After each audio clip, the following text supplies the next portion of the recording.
In a time of war, most people tend to agree that there are ultimately no winners.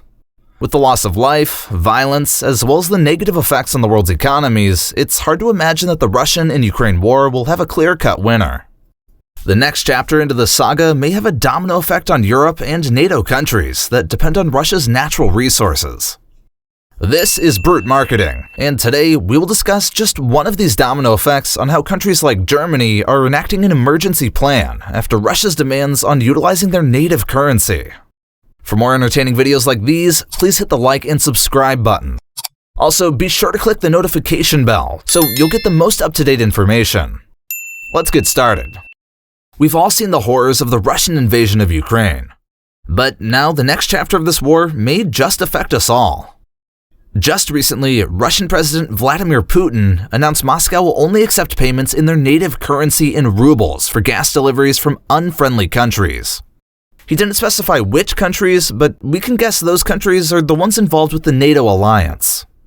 NATO, or the North American Atlantic Treaty Organization, is a military world alliance between 30 member countries that originally formed to fight the Soviet Union back in 1949. Today, the same group, led by the United States, is sanctioning Russia because of their invasion of Ukraine. These sanctions so far include limiting travel, trade, and freezing Russia's financial assets.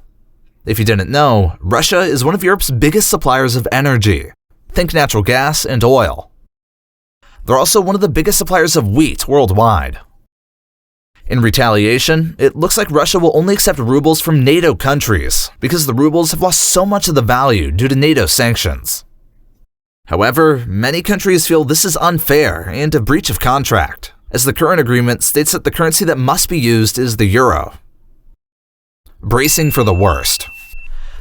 This has actually triggered NATO countries like Germany to enact their emergency gas plans. Being Europe's largest economy, which heavily relies on Russia for more than 50% of its natural gas, Germany initiated the first of 3 phases of its emergency plan. You thought gas prices were bad? In Germany, their prices shot up another 15% since Russia's announcement.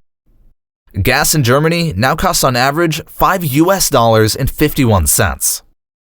One of the first steps in their emergency plan involves prioritizing which sectors in Germany should continue to have gas if things get worse. These include hospitals, schools, and households. However, natural gas used for cars, public transportation, and large companies that heavily rely on natural gas from Russia may be the first in the cutting block if Germany can't control enough natural energy from Russia or another nation. Even in countries like the United States, President Joe Biden announced the release of oil from U.S. reserves to fight higher gas prices. Conclusion? We are currently living in troubled times, and there's no signs of successful negotiations between Russia and Ukraine.